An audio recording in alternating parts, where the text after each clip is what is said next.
नमस्कार, मैं डॉक्टर उज्ज्वला पत्की एक गायनेकोलॉजिस्ट हूँ और पिछले 37 सालों से पत्की हॉस्पिटल कोल्हापुर में सेवा में हूँ। आज मैं आपको मेंस्ट्रुअल डिसऑर्डर्स इन एल्डरली वुमेन मतलब 40 के बाद महिलाओं में आने वाली एमसी की समस्याएं, इसके बारे में जानकारी देने वाली हूँ। हमारे शरीर में ये गर्भ की पिशवी होती है जिसे हम यूट्रस बोलते हैं। दोनों तरफ दो नलिका और दोनों तरफ दो अंडे की पिशवी मतलब ओवरीज होते हैं। हर महीना एक अंडा बन के नली से इधर तक उतरता है और उसके हम ओव्यूलेशन बोलते हैं। ओव्यूलेशन के 15 दिन बाद अपनी मेंसेस आती है। जैसे हमारी उम्र 40 क्रॉस करेगी या 40 के नज़दीक आएगी, तब ये जो अंडे की पिशवियाँ हैं उसका काम करना थोड़ा थोड़ा डल हो जाता है और ये जो एग्स हैं ये पुअर क्वालिटी के होने लगते हैं और अंडों का समय पर बनना, समय पर फूटना, समय पे ओव्यूलेशन होना, ये जो साइकिल इतने सालों से चलती आई है वो डिस्टर्ब हो जाती है और इसीलिए 40 के बाद महिलाओं में एमसी की समस्याएं शुरू होती है। तो ये कौन सी समस्याएं होगी? एक तो आपकी एमसी जल्दी आती है, मतलब इतने दिनों में, इतने सालों से जो 25 से 35 डेज का गैप से एमसी आती थी, तो अभी ये 40 के बाद फास्ट आने लगती है। 15 दिन से, 20 दिन से, 22 दिन से एमसी की ड्यूरेशन कम आती है। किसी महिलाओं में ब्लीडिंग ज़्यादा आता है, किसी महिलाओं में ब्लीडिंग कम हो जाता है। पेन्स चालू होते हैं एमसी के दौरान, ज़्यादा तकलीफ होती है, पाँव दुखना, हार्मोनल इम्बैलेंस होना, ये तकलीफ होना, चिड़चिड़ाहट होना, ये भी चालू हो सकता है।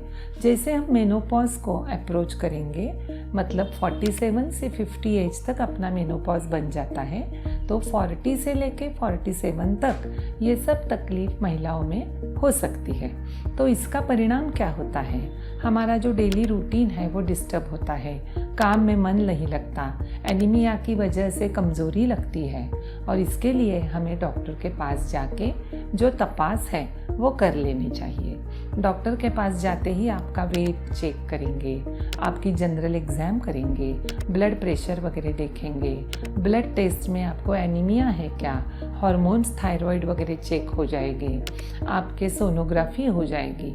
सोनोग्राफी में आपको गर्भ पिशवी के बारे में पूरी से पूरी जानकारी मिलेगी, अंडे की पिशवियाँ मतलब ओवरीज के बारे में जानकारी मिलेगी, एंडोमेट्रियम जो पिशवी का लाइनिंग है वो ज़्यादा थिक है क्या ये समझ पड़ेगा, एंडोमेट्रियम में पॉलिप्स है क्या, यूट्रस में फाइब्रॉइड है क्या, ओवरीज में कुछ ट्यूमर है क्या, ये मालूम पड़ेगा। और किसी केस में अगर कैंसर की शुरुआत हो तो इसका भी पता सोनोग्राफी में लग सकता है। अभी इसके लिए इलाज क्या करते हैं?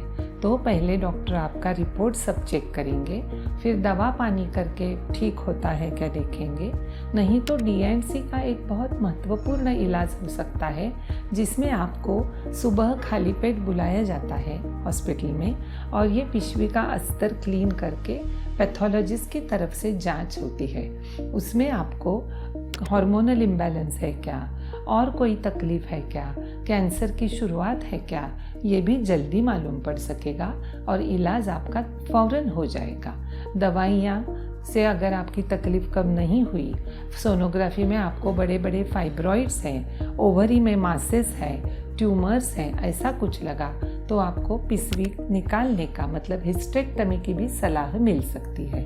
तो अगर आप 40 क्रॉस कर रहे हो और आपको एमसी में कुछ भी तकलीफ लग रही है तो आप जल्द ही जल्द डॉक्टर की सलाह करिए, जो इन्वेस्टिगेशंस है, रिपोर्ट्स है वो बनवा लीजिए और सही इलाज वक्त पे करिए, तो आपको आगे कुछ भी तकलीफ नहीं होगी। धन्यवाद।